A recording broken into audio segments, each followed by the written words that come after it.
Dear students, कैसे हैं आप लोग। स्टूडेंट्स, कल मैंने जो हमारा व्हाट्सएप ग्रुप है उसमें मैंने एक क्वेश्चन दिया था डिफरेंशियल इक्वेशन का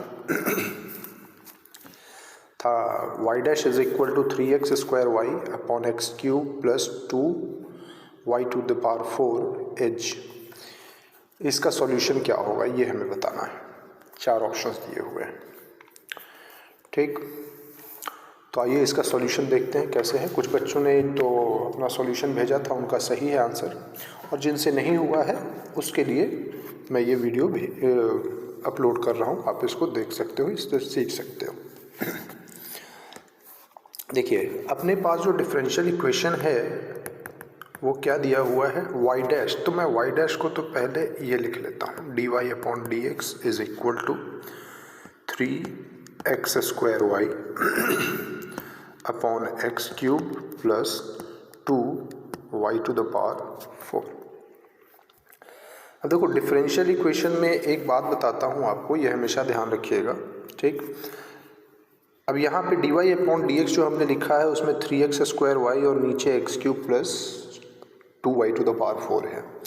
तो डिफरेंशियल इक्वेशन हमारे पास जो भी अपने पास जो एक्सप्रेशन दिया हुआ है वो इस टाइप का होना चाहिए, इस प्रकार का होना चाहिए कि उसका डिनोमिनेटर जो है वो मोनोमियल होना चाहिए, मतलब वो सिंगल टर्म का होना चाहिए। अब यहाँ पे प्रॉब्लम क्या है, ये बाइनोमियल है, 2 टर्म्स है ना, 1 और 2, ये बाइनोमियल है। तो पहले हम क्या करेंगे, इसको मोनोमियल में कन्वर्ट करते हैं। तो कन्वर्ट कैसे होगा, ऐसे कर लेते हैं, d x upon d y x cube plus 2y to the power 4 upon 3x square y. ठीक है। तो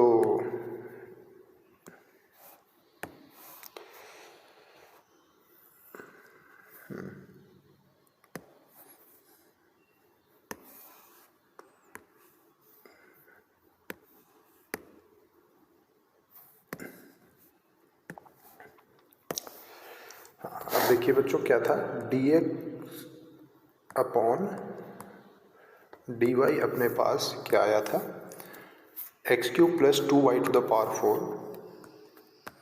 x cube plus 2y to the power 4 upon 3x square y था, 3x स्क्वायर वाई, करेक्ट है। अच्छा, इसको हम ऐसे भी लिख सकते हैं, क्या है अपने पास, अगर इसको टर्म वाइज मैं डिवाइड कर देता हूँ तो ये बनेगा x upon 3y plus 2 upon 3 और y cube upon x square. अब अपने पास जो रिजल्ट है वो ये है, d x d y is equal to x upon 3y plus 2 upon 3 y cube upon x square. ठीक है। अब एक काम करते हैं, d x upon d y minus x upon 3y को ऐसे हमने लिख लिया, ठीक है। अब एक काम करते हैं, 3x स्क्वायर जो है बच्चों, ये अपने पास जो 3x स्क्वायर है डिनोमिनेटर में RHS का, इससे हमने बोथ साइड्स मल्टीप्लाई कर दिया। तो 3x square and d x upon d y minus इधर कितना हो जाएगा, x cube upon y is equal to 2 upon 3 y cube. ठीक है। अब देखिए, मैं यहाँ पे, अब ये जो हमारे पास जो रिजल्ट है वो हमारा एक्सप्रेशन इस तरीके से आया है। इसमें मैं एक काम करता हूँ, एक्स क्यूब को v मान लेता हूँ, करेक्ट। तो एक्स क्यूब को वी मानेंगे तो 3x² और dx और dy y के रेस्पेक्ट में डिफ्रेंशिएशन कर देते हैं दोनों तरफ, तो ये रिजल्ट आएगा। अब इसकी वैल्यू सब्स्टिट्यूट कर देते हैं, तो क्या हो गया, ये वाला पार्ट जो है अपना वो क्या बन गया पूरा dv अपॉन dy माइनस ये v और ये इंटू 1 अपॉन वाई और 2/3 वाई क्यूब, ये रिजल्ट। अब इस इक्वेशन को अगर हम ध्यान से देखें तो क्या है ये dv upon dy minus 1 upon y into v is equal to 2/3 y cube. अब बच्चों ये जो अपने पास इक्वेशन आया है ये हमारे पास first order linear differential equation है, ठीक है ना। ये हमारे पास क्या है, first order linear differential equation आ गया। नेक्स्ट पेज पे इसको सॉल्व करता हूँ। क्या आया था अपने पास, dv upon dy minus 1 upon y into v, 1 upon y into v is equal to 2/3 y cube, यही था ना। ठीक, अब ये अपने पास क्या आ गया, first order linear differential equation आ गया। First order linear differential equation है ये, ठीक। अब इसके लिए हम लोग क्या है, इंटीग्रेटिंग फैक्टर निकालते थे। इंटीग्रेटिंग फैक्टर क्या है, e टू द पावर, देखिए ये किस फॉर्म में है, ऐसा है, आपने पढ़ा होगा कि अगर dy अपॉन dx हो, x का फंक्शन इंटू वाई और राइट साइड में x का फंक्शन, ये x का फंक्शन हो सकता है या कांस्टेंट हो सकता है, ये भी x का फंक्शन या कांस्टेंट हो सकता है। तो इसके लिए इंटीग्रेटिंग फैक्टर हम लोग कैसे निकालते थे, इंटीग्रेटिंग फैक्टर होता था अपने पास e to the power p और dx, ये वाला, ठीक। अब यहाँ पे क्या है, अपने पास p की जगह पे -1 अपॉन वाई है, तो -1 अपॉन वाई और dy, ठीक। अब ये e to the power minus log y हो गया, जिसको आप e to the power log y का पावर -1 लिखेंगे, तो ये अपने पास रिजल्ट आ गया 1 अपॉन वाई, ये अपना इंटीग्रेटिंग फैक्टर आ गया, ठीक है। देन सॉल्यूशन इसका हम कैसे लिखते थे,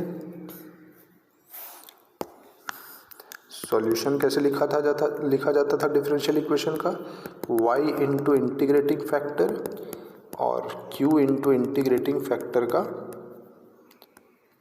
इंटीग्रेशन, ठीक है। ये हमारा क्या होता था, सॉल्यूशन होता था।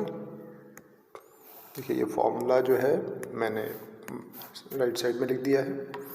तो अब यहाँ पे इसका सॉल्यूशन कैसे लिखेंगे हम देखिए, y की जगह पे तो इधर v है, यानी v into 1 upon y, right side था अपने पास 2/3 y cube into 1 upon y, ये इंटीग्रेटिंग फैक्टर और y के रेस्पेक्ट में इंटीग्रेशन। तो ये अपने पास कितना आ जाएगा,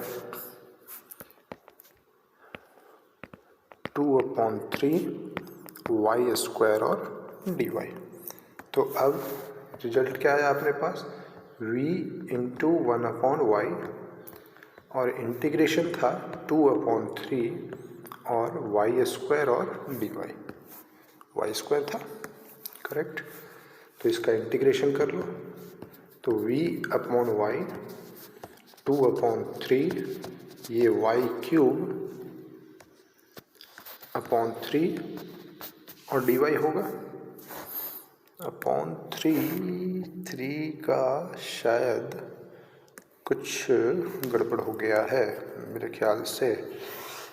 3x² तो बच्चों हम इधर लेके चले गए थे ना, तो ये 3 नहीं होना चाहिए, 3 नहीं होना चाहिए, ये बाय मिस्टेक रह गया, ठीक है। ये 3 अपने पास नहीं है।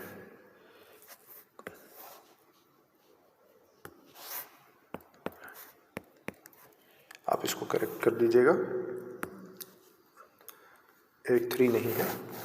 तो अब रिजल्ट क्या आ गया अपने पास, v/y 2/3 y क्यूब, ये होगा dy। तो हमने इंटीग्रेशन कर दिया है ना, और इसमें प्लस कांस्टेंट लगा देंगे, ठीक। तो 2/3 y क्यूब प्लस c। अच्छा v क्या था अपने पास, x क्यूब था, तो x क्यूब, इसको y ऐसे लिख देते हैं 2/3 y क्यूब प्लस c। यही हमारा क्या आ गया, सॉल्यूशन ऑफ डिफरेंशियल इक्वेशन आ गया। करेक्ट है। तो देखते हैं कौन सा ऑप्शन सही है। 2x cube upon y 2/3 y cube, ये तो फर्स्ट ऑप्शन ही सही आ गया, ठीक है। तो ये हमारे पास इस डिफरेंशियल इक्वेशन का सॉल्यूशन है। आज मैं एक क्वेश्चन और आपको ग्रुप में भेजता हूँ, ठीक है, और उसको पहले आप लोग खुद ट्राई करोगे, और नहीं होगा देन मैं सॉल्यूशन उसका अपलोड करूँगा। थैंक यू बच्चों, बाय।